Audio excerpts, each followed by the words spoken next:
The day my lawyer texted me, "Call now," I thought it was about paperwork.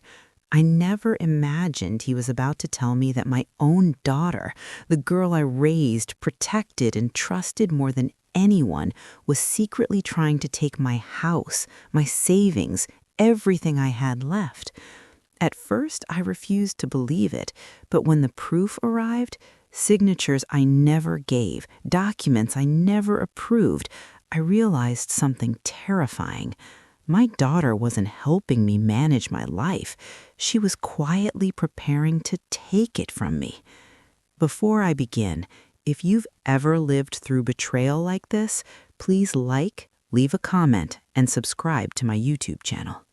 The older you get, the quieter life becomes. Not always in a bad way, just quieter. For most of my life, my house was full of noise. My wife humming in the kitchen, my daughter Lily talking a mile a minute about school, friends, dreams. Even the creak of the old floorboards had a kind of comfort to it back then. But after Margaret passed away 3 years ago, the house changed. It didn't feel empty exactly, just hollow. You learn very quickly that grief doesn't shout, it whispers. I had just retired from my job at the regional power company after 36 years. Margaret and I had talked for decades about what retirement would look like: road trips, gardening, maybe even moving somewhere warmer. Instead, I was alone in a house that suddenly felt too large. At first, Lily started visiting more often. She lived about 40 minutes away with her husband, Brian. They had busy lives, careers, a mortgage, 2 young kids. I never expected them to drop everything for me, but after Margaret's funeral, Lily began coming by almost every weekend. She brought groceries, helped clean the house. Sometimes she'd sit with me on the porch and we'd talk about her mother. Those afternoons meant more to me than she probably realized. "You shouldn't have to handle everything alone, Dad," she told me one evening while sorting through bills at the kitchen table. Her voice sounded gentle, concerned. "Your mom always managed this stuff. I can help you now."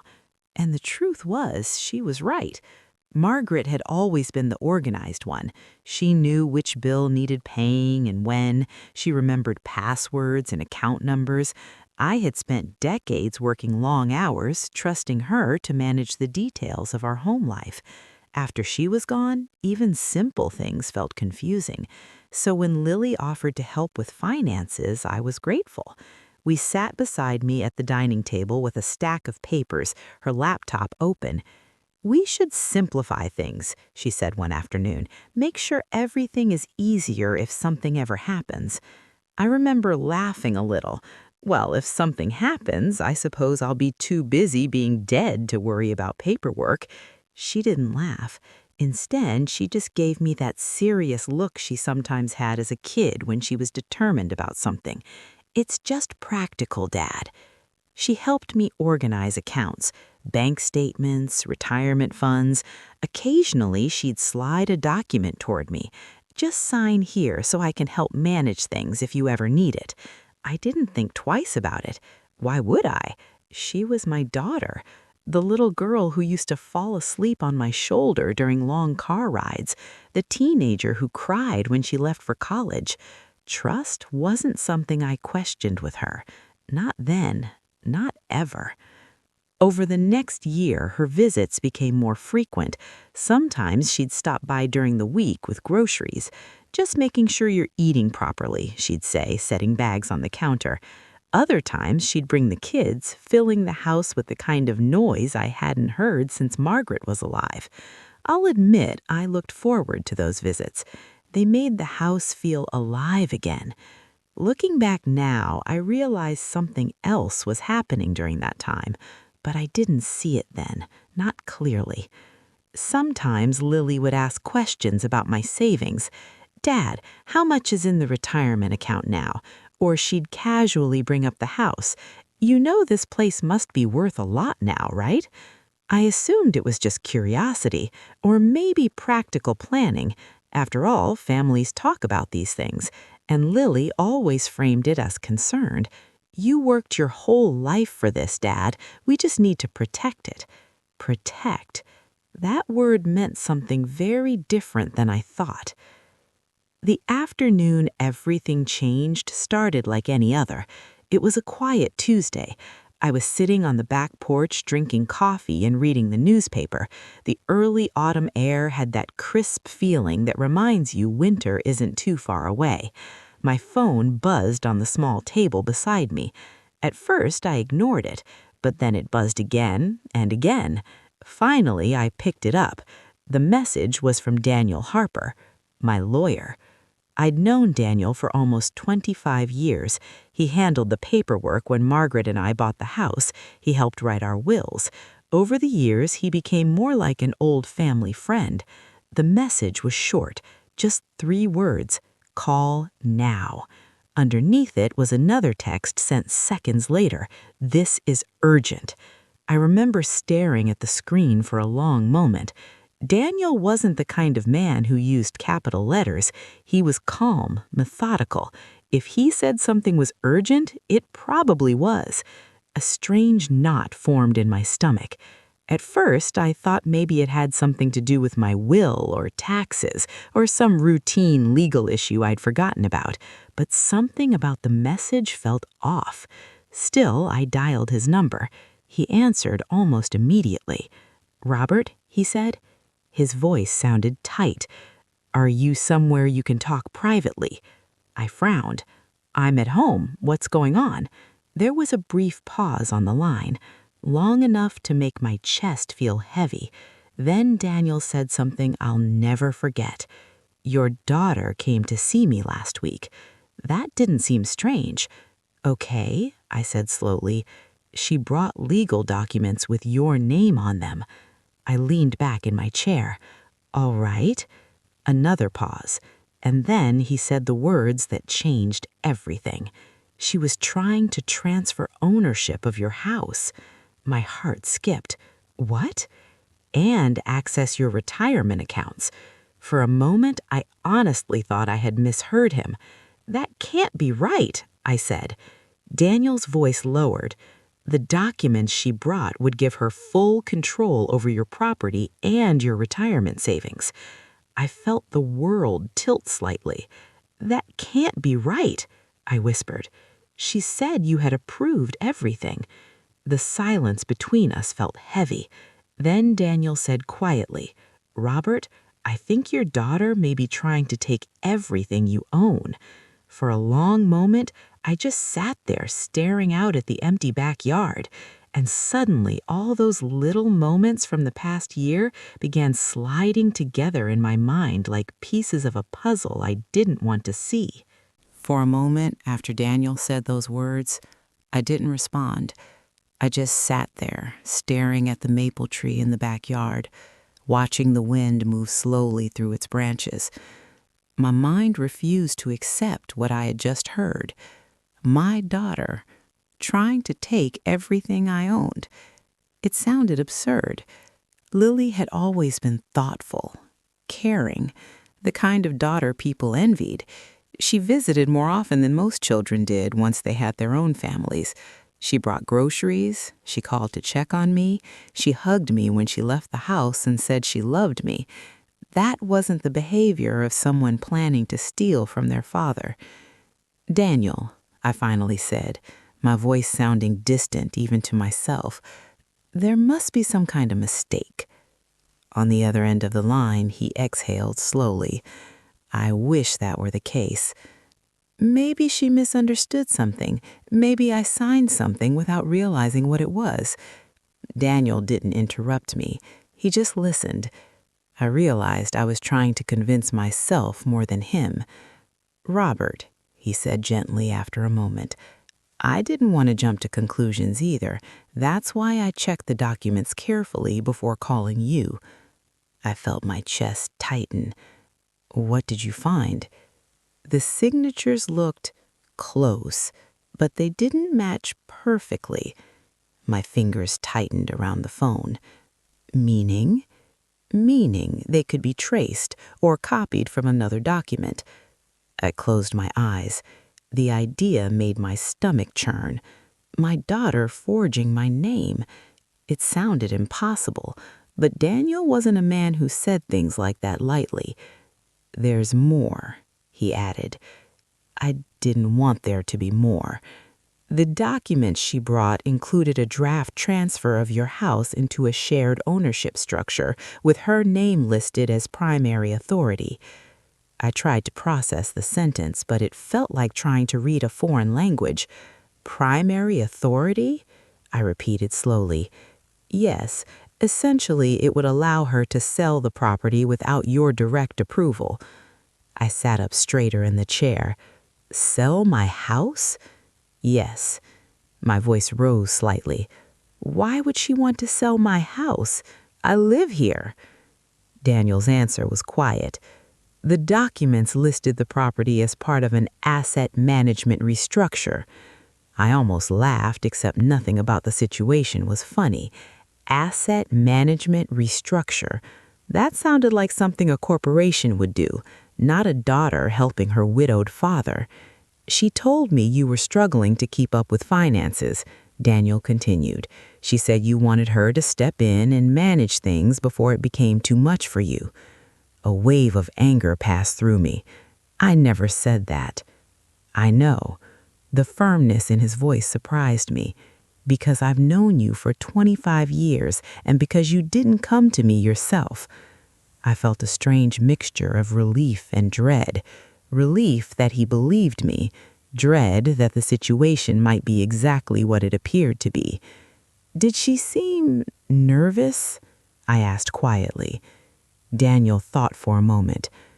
"No, she seemed confident, prepared." Prepared, that word echoed in my mind. Prepared meant planning. Planning meant intention. I rubbed my forehead. Suddenly my head hurt. "What did you tell her?" "I told her I needed to verify a few things before proceeding." "Did she believe you?" "I think so, but she also asked when the paperwork could be finalized." I felt a chill run through me. She had expected it to happen quickly, as if everything had already been arranged. Daniel's voice became more serious. "Robert, I need to ask you something important. Think carefully before you answer." "All right. Have you signed anything recently that gave Lily legal authority over your finances?" I tried to remember. The dining table covered with papers, Lily pointing to signature lines. "Just routine things, Dad." I remembered how quickly I had signed some of them, trusting her explanation without reading every word. "I may have signed some forms she brought," I admitted slowly, "but nothing about selling the house." "Do you still have copies of those papers?" I shook my head instinctively before realizing he couldn't see me. "No, she usually took them with her after." There was silence again. Not the comfortable kind, the heavy kind. Finally, Daniel said something that made my stomach twist. "Robert, I think we need to assume she's been preparing this for a while." I didn't want there to be more. But deep down, something inside me had already begun to realize it might be true, because suddenly little memories were returning, conversations I had dismissed before. Lily asking detailed questions about my retirement account balance, Lily suggesting we simplify ownership structures, Lily insisting it would be safer if her name was attached to certain accounts in case of emergencies. At the time, it had sounded responsible, caring. Now it sounded different. Now it sounded like someone mapping out access points. "What do I do?" I asked quietly. Daniel didn't hesitate. "For now, nothing." "Nothing?" "Don't confront her. Don't accuse her." That surprised me. "Why not?" "Because if she realizes we know, she may try something more aggressive." The idea made my pulse quicken. More aggressive? Attempting to move money, access accounts, pressure you to sign something new. I felt suddenly very tired. "You really think my daughter would do that?" Daniel paused before answering. I think someone who brought forged paperwork to my office might. The words landed heavily in my chest. I leaned forward, elbows on my knees. So what's the plan? First, I want to review every document connected to your accounts and property. All right. Second, we're going to quietly secure your assets. That phrase sounded serious, meaning freezing certain authorization pathways, making sure nothing can be transferred without direct verification from you and me. I nodded slowly. That makes sense. And Lily? We wait. Waiting felt strange. My entire life I had believed problems were solved through direct conversation, but this situation felt different. This felt like walking through a minefield. Daniel, I said quietly. Yes? Send me the document she brought. He hesitated. Are you sure? Yes. A few seconds later, my phone buzzed again. An email arrived. My hand trembled slightly as I opened it. There were 3 files attached. The first was labeled Property Transfer Draft. The second said Power of Attorney Authorization. The third was titled Retirement Account Authority Change. I opened the first one. My name was there, the address of my home, legal descriptions of the property, and at the bottom, a signature. My signature, or something very close to it. Close enough that someone might believe it, but not close enough to be real. I felt my chest tighten as realization slowly crept in. This wasn't confusion. This wasn't misunderstanding. This was planning. Careful, deliberate planning. And for the first time in my life, I felt something toward my daughter I never thought I would feel. Not anger, not yet. Just a quiet, creeping sense of betrayal. I sat at the kitchen table for a long time after ending the call with Daniel. The house felt unusually quiet. The kind of quiet that presses against your ears until you start noticing every tiny sound. The ticking of the clock on the wall, the hum of the refrigerator, even the faint rustle of the leaves outside the window. My phone was still in my hand, the email open on the screen, those documents staring back at me like something alive. I looked again at the signature at the bottom of the property transfer draft. It looked like mine at first glance.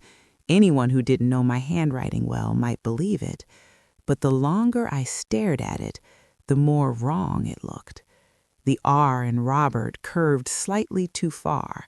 The final line of my last name didn't taper the way it usually did.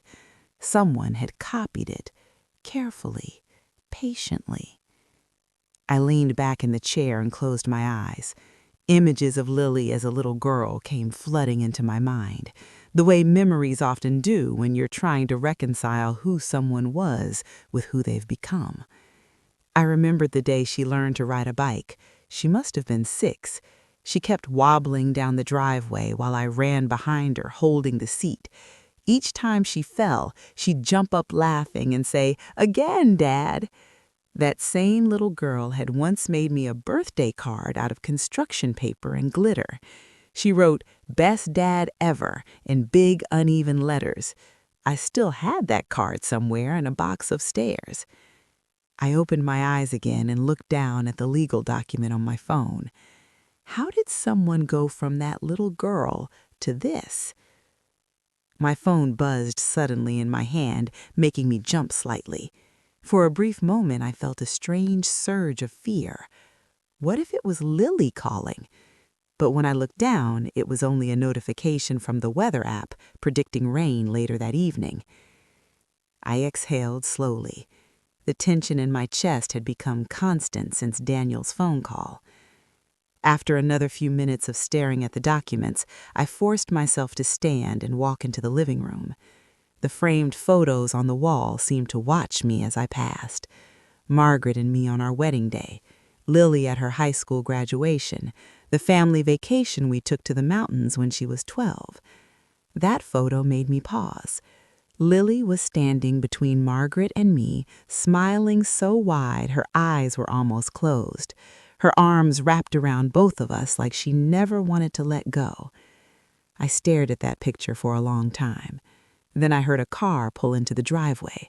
My heart jumped. I moved slowly toward the front window and peeked through the curtain. Lily's blue SUV was parked outside. My stomach tightened instantly. She hadn't said she was coming today. For a moment, I considered pretending I wasn't home, but the car door had already slammed shut. A few seconds later, I heard her footsteps on the porch and the familiar rattle of the doorknob before she knocked twice. "Dad?" she called through the door. Her voice sounded normal, cheerful even. I forced myself to breathe slowly and open the door. She stood there holding 2 grocery bags. "Surprise visit," she said with a smile. "I was at the store and thought you might need a few things." She walked inside without waiting for an answer, setting the bags on the kitchen counter. I followed behind her, trying to keep my face neutral. It felt strange watching her now, knowing what I knew. Every movement seemed different somehow, like seeing a familiar movie scene after learning the twist ending. She started unpacking the groceries: bread, milk, apples, the same kind of things she'd been bringing for months. "How are you feeling today?" she asked casually. "Good," I said, hoping my voice didn't sound as tight as my chest felt. "Just enjoying the quiet." She nodded, placing a carton of eggs carefully in the refrigerator. "Brian's working late tonight, so I thought I'd stop by for a bit." I leaned against the counter, watching her. A small part of me wanted to blurt everything out right then, ask her directly why she had forged my signature, demand an explanation. But Daniel's warning echoed in my mind. Don't confront her yet. Wait. So instead, I said something simple. "You didn't have to bring groceries again." She shrugged. "I know. I just like making sure you're taken care of." The words sounded kind, but now they carried a strange weight. I wondered how many times she had said things like that while quietly planning something else entirely. She turned toward me, studying my face. "You look tired, Dad. Everything okay?" For a split second, I wondered if she could somehow see the storm of thoughts inside my head. But her expression looked genuinely concerned, or at least convincingly concerned. "Just didn't sleep well last night," I replied. She nodded sympathetically. Then, almost casually, she asked the question that made my heart beat faster. "Did you get a chance to look at those forms I gave you last week?" There it was, the first move. I kept my expression calm. "Which ones?" "The ones about simplifying your accounts and property paperwork," she said, wiping her hands on a dish towel. "Just routine stuff." Routine stuff. I remember Daniel's words describing the documents she had brought to his office.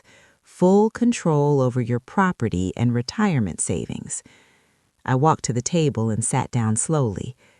"I glanced at them," I said carefully. She pulled out the chair across from me and sat down too. "Did you sign them?" she asked.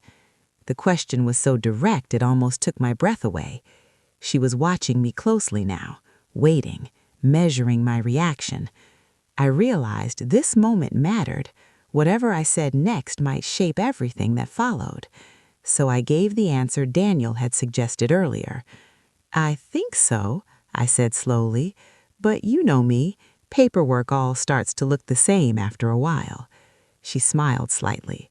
It was a small smile, but I noticed the relief behind it.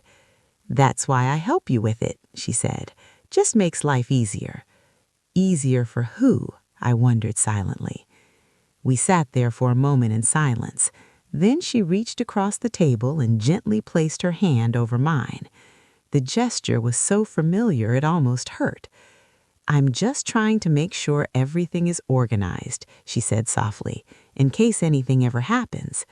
The words sounded caring, protective, but now I understood something chilling. She wasn't preparing in case something happened. She was preparing before it happened. And suddenly I realized Daniel had been right about one thing.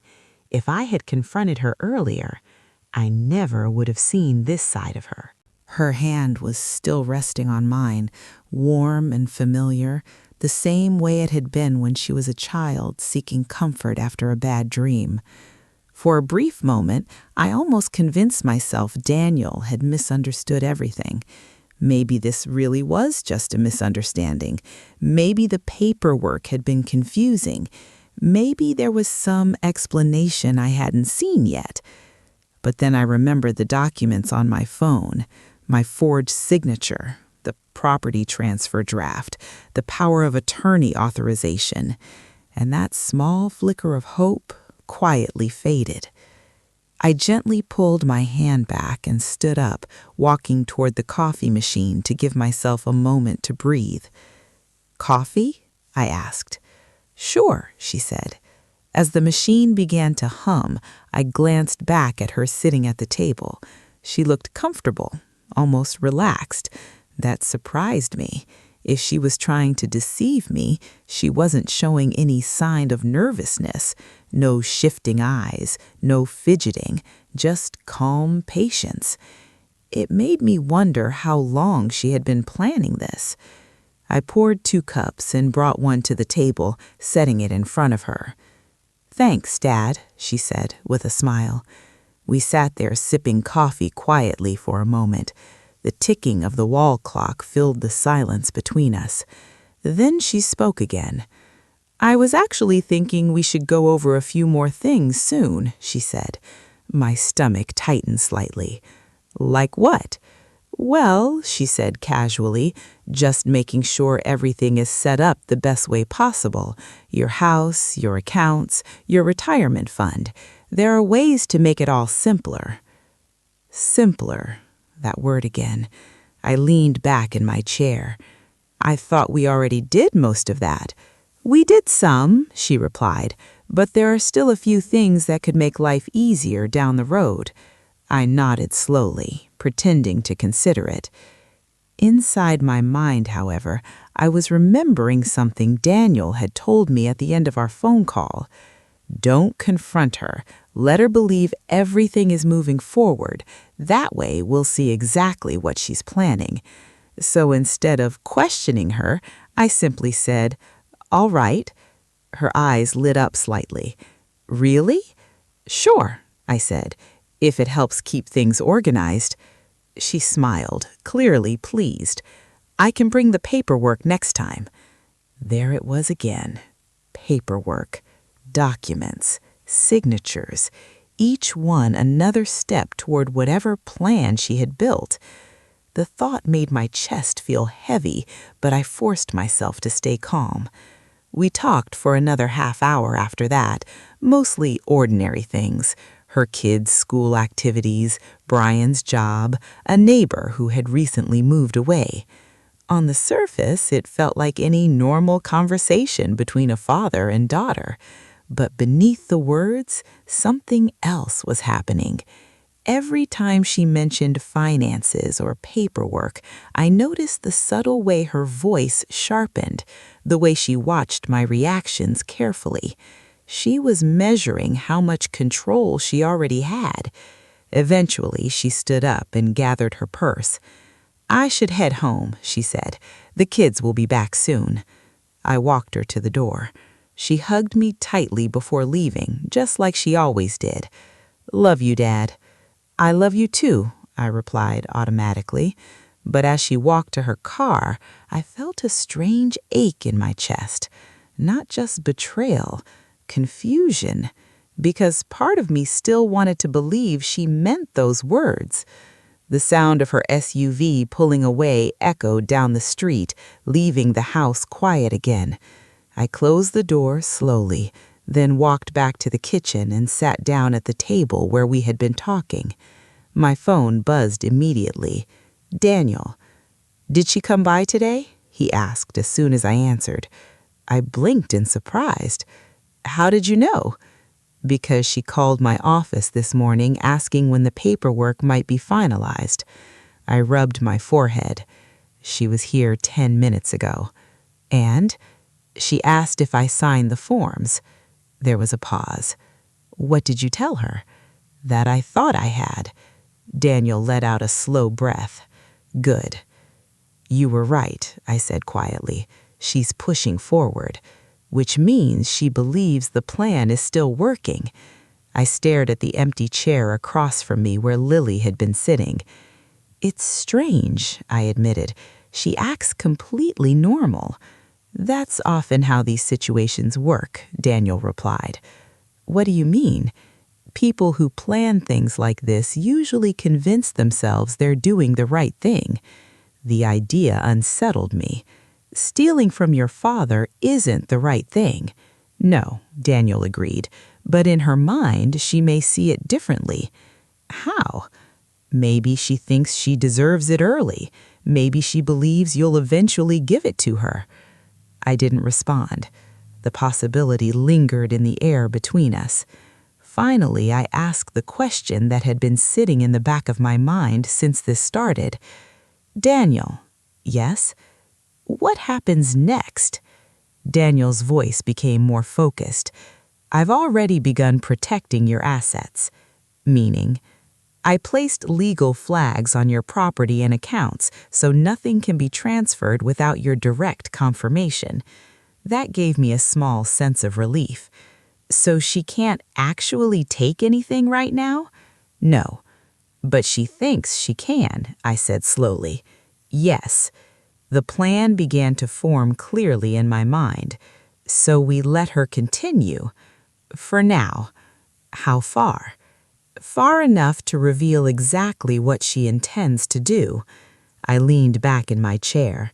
The idea of letting my daughter continue believing she was deceiving me felt deeply uncomfortable. But I also understood something important. If I confronted her now, she could deny everything, blame misunderstandings, destroy evidence. But if she continued moving forward with her plan, the truth would eventually expose itself. And suddenly, another thought crossed my mind. Daniel. Yes? What if she's not working alone? He paused. Why do you think that? I stared at the door where Lily had just walked out. Because some of those documents looked professionally prepared. Exactly, he quietly said.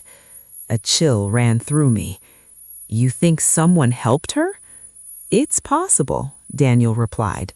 A spouse, a financial advisor, someone guiding her through the process. Brian's face appeared in my mind. My son-in-law. He had always been polite, friendly, but he also worked in real estate, and real estate meant property transfers. Suddenly, the situation felt even more complicated. Daniel, I said slowly, I think we may be dealing with more than just my daughter. The silence on the line stretched for a moment. Then he said something that made my stomach tighten again. In that case, Robert, this plan may be bigger than we thought. After I hung up the phone with Daniel, I sat alone at the kitchen table again, staring at the empty coffee cup Lily had used.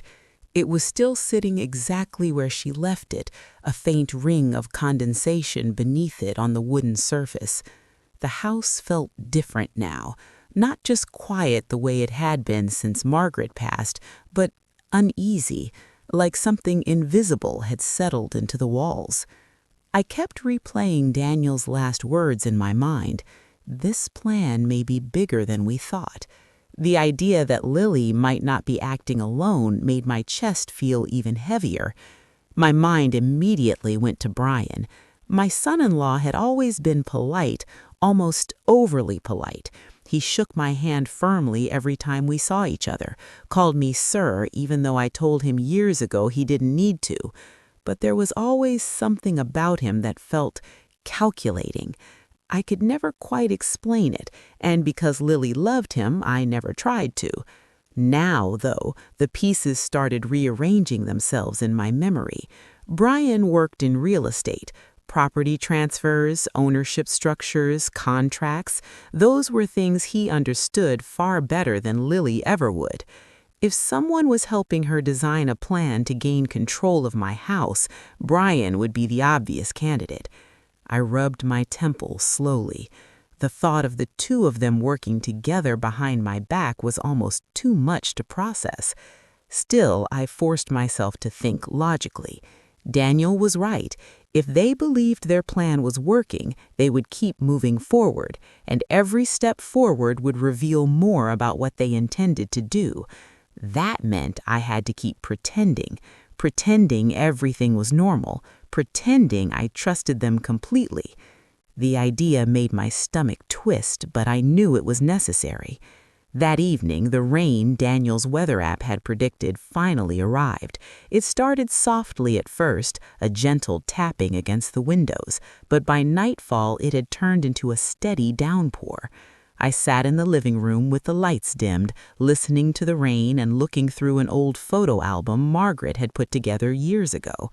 Page after page held moments from Lily's childhood, birthday parties, school plays, family vacations.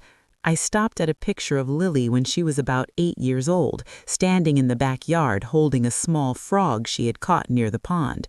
Her smile in that picture was pure joy, completely unguarded. "What happened to you?" I whispered quietly to the photograph. But of course, the picture didn't answer. Around 9 o'clock, my phone buzzed on the table beside me. My heart skipped again when I saw Lily's name on the screen. For a brief moment, I considered letting it go to voicemail, but that would seem strange. So I answered. "Hey, Dad," she said. Her voice sounded cheerful, relaxed. "Did you get home all right earlier?" I blinked in confusion before realizing she meant after her visit. "Yes," I said. "Of course." She laughed softly. "Sorry, that sounded silly. I meant after I left, just making sure everything's okay." Everything's okay. I almost laughed at the irony of those words. "Everything's fine," I replied. There was a short pause.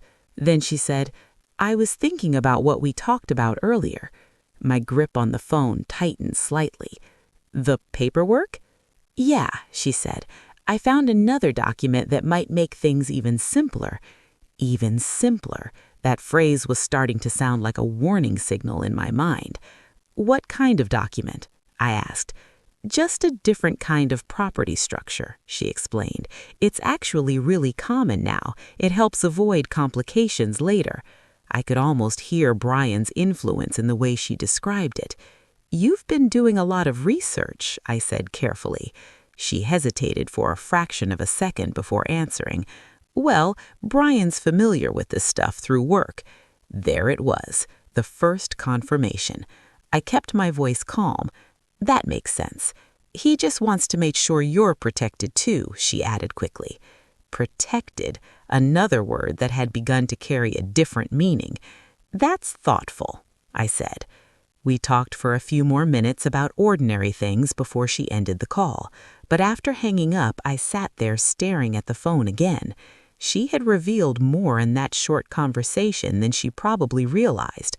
Brian was involved. That meant the situation wasn't just emotional betrayal. It was strategic, planned, designed.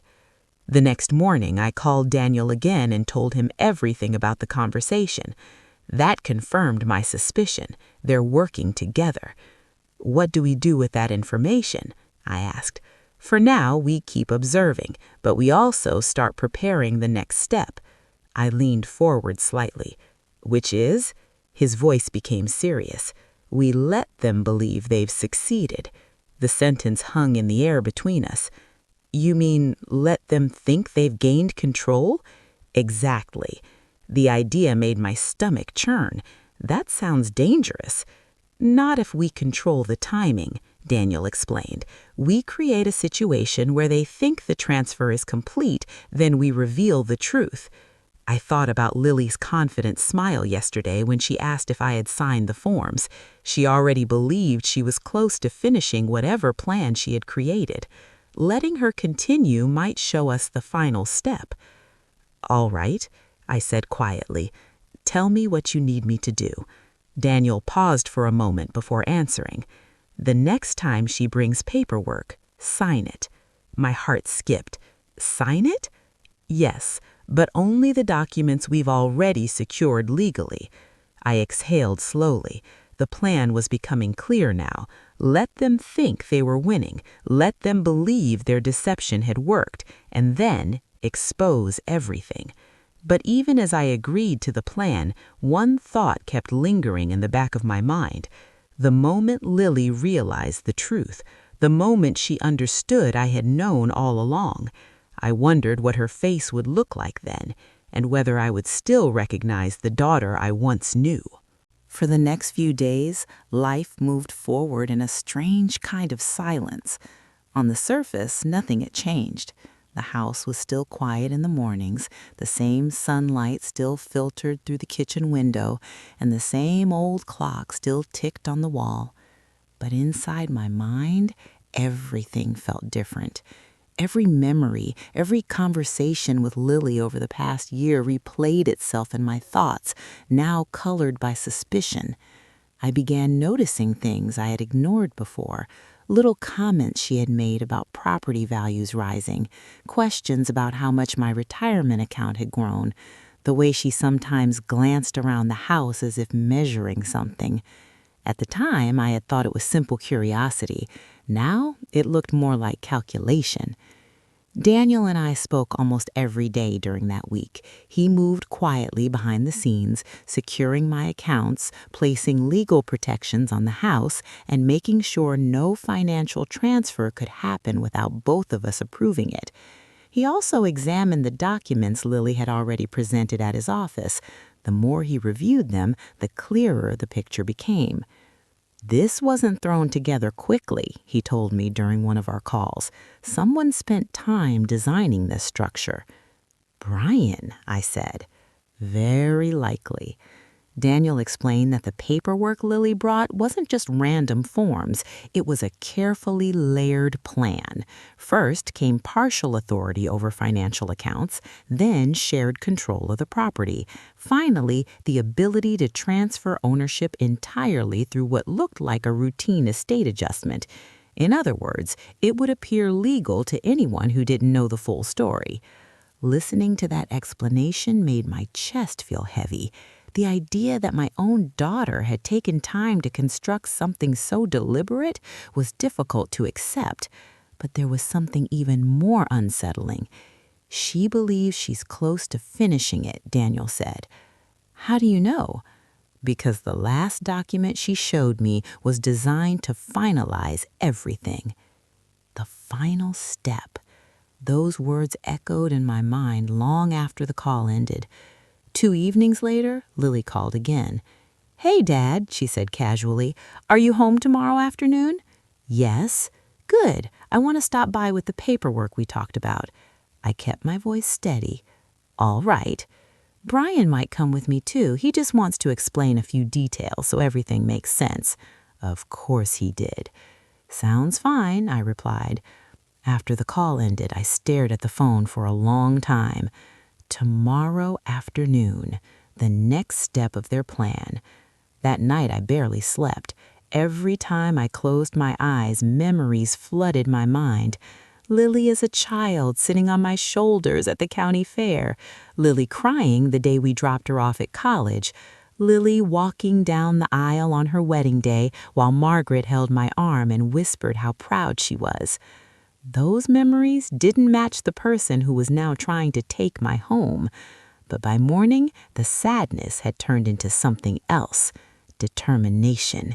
If Lily and Brian believed they were deceiving me, then they would soon discover how wrong they were.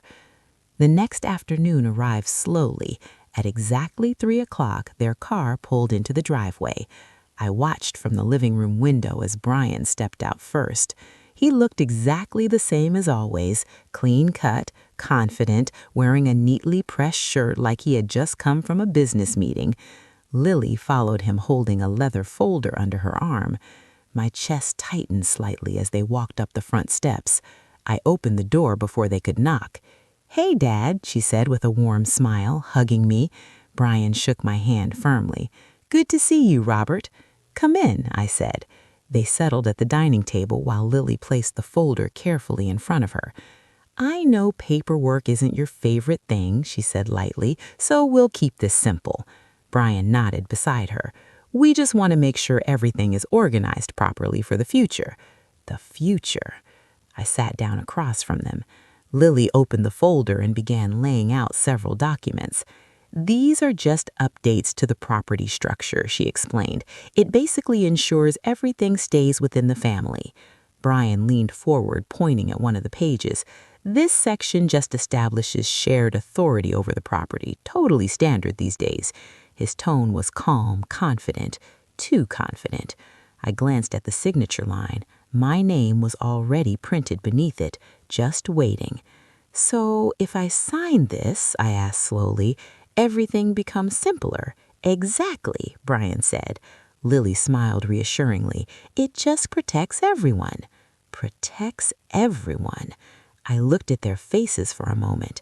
They both appeared completely relaxed, certain that their plan was working. Then I picked up the pen. For a brief second, Lily's eyes flickered with anticipation. I signed the document, slowly, carefully, exactly where the line indicated. Lily's smile widened slightly. Brian leaned back in his chair, clearly satisfied. Great, he said. They believed it. They truly believed the final piece of their plan had just been completed. But what they didn't realize was something Daniel and I had already prepared behind the scenes. That document they were so pleased about, it didn't give them control of anything. Instead, it triggered a legal safeguard Daniel had quietly arranged days earlier.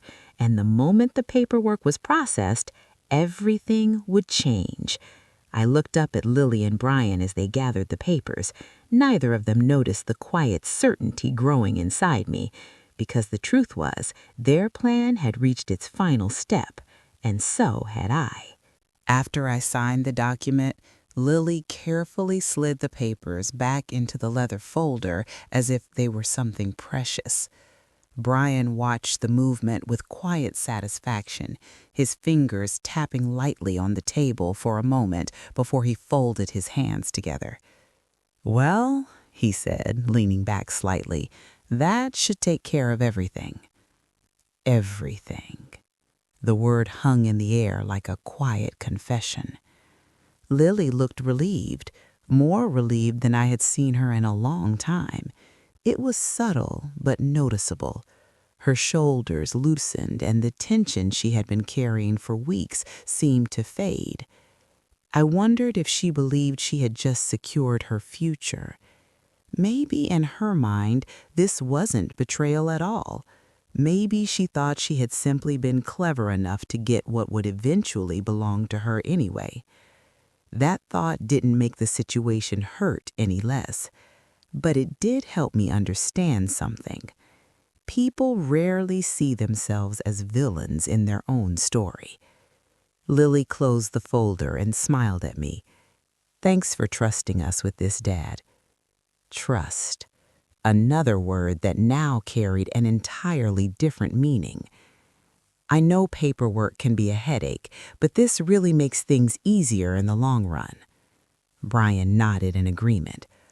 Honestly, Robert, a lot of families wait too long to organize things like this. You're actually ahead of the curve. Ahead of the curve. I almost smiled at the irony. If only he knew how far ahead of the curve Daniel and I had already moved. Instead, I simply nodded. Well, if it keeps things simple for everyone later, that's what matters. Lily reached across the table again and squeezed my hand. You've always taken care of us, Dad. This just helps us take care of you, too. Her words sounded sincere. That was the strange part. If she was pretending, she was very good at it. Brian stood up first, tucking the folder under his arm. I'll take these to Daniel's office tomorrow, he said casually. That caught my attention. You're delivering them yourself? Yeah, he replied, just easier that way. I nodded slowly. Daniel had predicted this.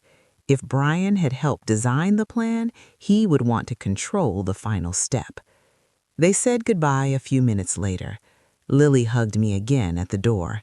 "Love you, Dad." "I love you too," I said quietly.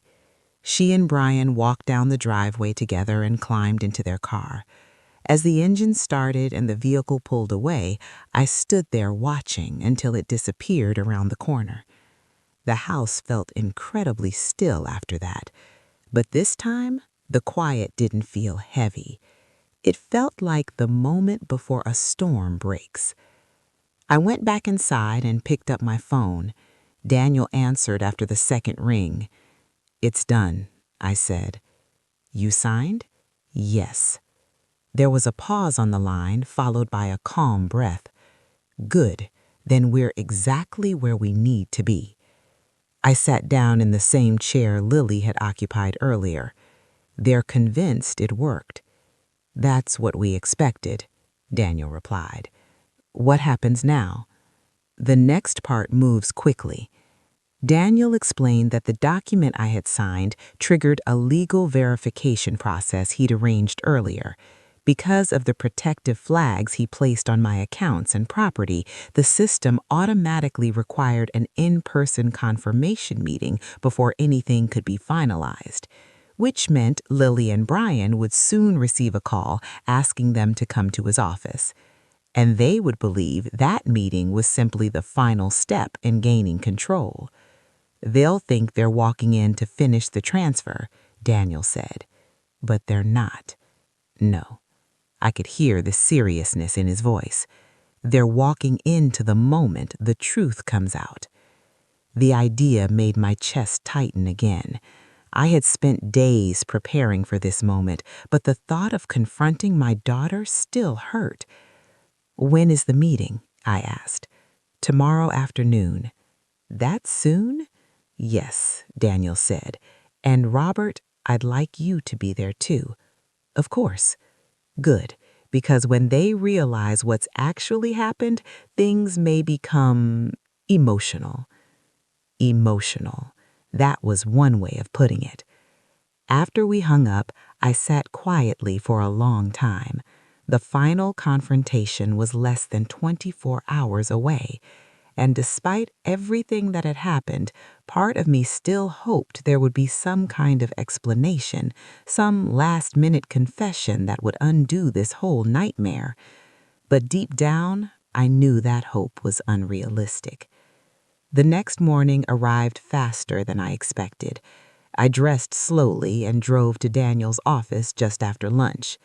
His building looked exactly the same as it always had, an old brick structure with tall windows and a polished wooden door. Inside, the receptionist greeted me warmly and showed me into the conference room. Daniel was already there. He stood when I entered. "You ready?" I took a slow breath. "As ready as I'll ever be." He nodded. "They should arrive in about 10 minutes. Those 10 minutes felt longer than the entire week before it. Finally, through the glass wall of the conference room, I saw two familiar figures walk through the front door.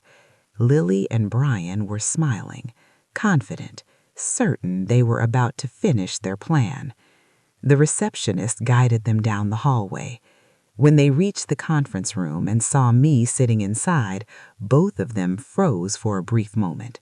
Surprise flickered across Lily's face. "Dad?" Brian's expression tightened slightly. Daniel gestured calmly toward the empty chairs. "Please, come in." They stepped inside slowly, and for the first time since this entire situation began, Lily looked unsure, because something about the room suddenly felt different. Not like a routine meeting, not like a simple paperwork review, but like the beginning of something neither of them expected. And in just a few minutes, they would finally understand why. Lily and Brian stepped into the conference room slowly, the confidence they had carried through the doorway fading just a little when they saw me already sitting there. Lily glanced at me, then at Daniel, then back at the folder Brian was holding. "Dad, I didn't know you were coming," she said. Her voice sounded cautious now. I gave a small nod. "Daniel asked me to be here."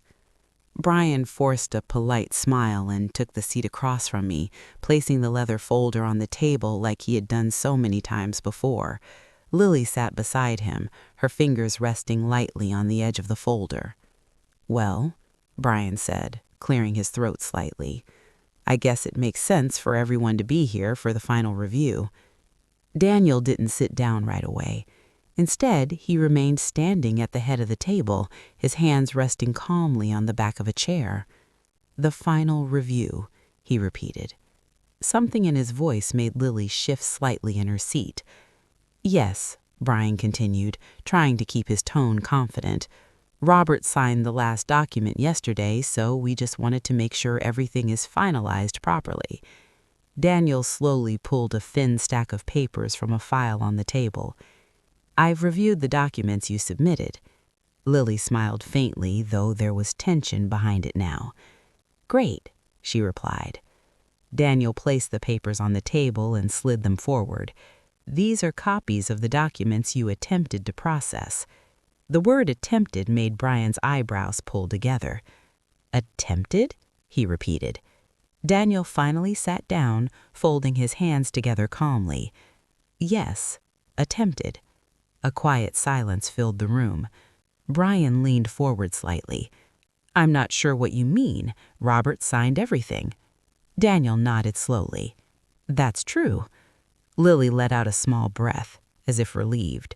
"But," Daniel continued, "those documents triggered several legal safeguards that were already placed on Robert's accounts and property." The relief vanished from Lily's face. Brian's jaw tightened. "What safeguards?" he asked carefully. Daniel slid another sheet of paper across the table. "These safeguards prevent any transfer of ownership or financial authority without Robert's direct, verified consent." Brian frowned. "He signed the consent." Daniel shook his head slightly. "No, he signed a document confirming that any attempt to transfer his assets must be reviewed in person." The room went completely still. Lily blinked rapidly. "Wait, what?" Daniel's voice remained calm and steady. "The document you believed finalized the transfer actually activated a legal review." Brian's expression hardened. "That's not possible." Daniel leaned back slightly in his chair. "It is, and it already happened." Lily turned toward Brian, confusion spreading across her face. "Brian, what does that mean?" For the first time since the meeting began, Brian didn't have an immediate answer. Daniel continued. "It means the property was never transferred, the retirement accounts were never reassigned, and the power of attorney you attempted to submit was never approved." Lily stared at him. "But the signatures?" Daniel's eyes moved calmly between them. "Yes, let's talk about those." He slid another document across the table. "These are the forms you brought to my office last week." Lily looked down at the paper. Her face slowly lost color. "Where did you get those?" she whispered. "You gave them to me." Brian's voice suddenly sharpened. "Those were preliminary drafts." Daniel raised an eyebrow. "With Robert's forged signature." The word forged landed like a stone in water. Lily's head snapped toward Brian. "Forged?" she repeated. Brian immediately shook his head. "No, that's not." Daniel gently tapped the document. "The signature was examined and compared with verified samples from Robert's legal records." He paused. "They don't match." Lily's breathing quickened. She looked from Daniel to Brian, then finally to me. "Dad, Her voice trembled. "Did you know about this?" For a moment, the room felt unbearably quiet.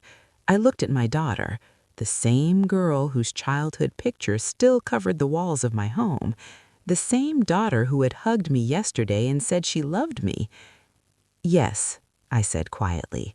Her eyes widened. "How long?" "Since the day Daniel texted me." The shock on her face was immediate and painful to see. "You knew and you didn't say anything?" I needed to understand what was happening. Brian pushed his chair back slightly. "This is ridiculous," he said sharply. "You set us up." Daniel remained calm. No, Mr. Carter, you set yourselves up. He slid one final document across the table. This meeting is being recorded as part of a legal review. Brian's face went pale. You can't do that. I already did. Lily looked completely lost now. Brian, what's going on? He ran a hand through his hair. This isn't how it was supposed to happen. That sentence said more than any explanation could. Lily slowly turned toward Brian. You said it was just paperwork. You said Dad already approved everything. Brian didn't answer. Her voice broke slightly. Brian, what did we do? Daniel spoke gently but firmly. You attempted to transfer property and financial authority using unauthorized documentation. Lily's hands began to shake. I didn't know. I thought... Her words trailed off. I could see the moment reality fully reached her. Her eyes filled with tears. She turned toward me again. Dad, I swear I never meant to steal anything from you. I held her gaze. Then why were you trying to take control of everything I own? She looked down at the table. I just thought, if something happened, it would already be taken care of. But you didn't ask me. Her silence answered the question. Brian stood up abruptly. This meeting is over. Daniel's voice stopped him immediately. No, it isn't. Brian froze. Daniel folded his hands calmly. The legal consequences of what you attempted are serious. Lily's head lifted suddenly. Consequences? Daniel nodded. Yes. She looked terrified now. I felt a heavy weight in my chest. This was the moment I had imagined all week, the moment the truth would finally be exposed. But instead of satisfaction, all I felt was sadness. I stood up slowly. Daniel, I said quietly. He looked at me. I shook my head. I'm not pressing charges. Brian looked stunned. You're not? No. I turned to Lily. But things are going to change. Tears rolled down her cheeks now. I know, she whispered. You broke my trust, and trust isn't something you rebuild overnight. She nodded weakly. I understand. Brian looked like he wanted to argue, but one glance from Lily stopped him. The meeting ended shortly after that. Lily didn't say much as we left the office. Outside in the parking lot, she hugged me again. But this time, the hug felt different, fragile. I'm sorry, Dad, she whispered. I looked at her for a long moment. I hope you really are. Because the truth was, the money and the house had never been the most valuable things I owned. Trust was, and once that's broken, it takes a very long time to rebuild. Sometimes it never fully comes back. But as I drove home that evening, I realized something important. My daughter tried to take everything from me, but in the end, she only succeeded in revealing the truth.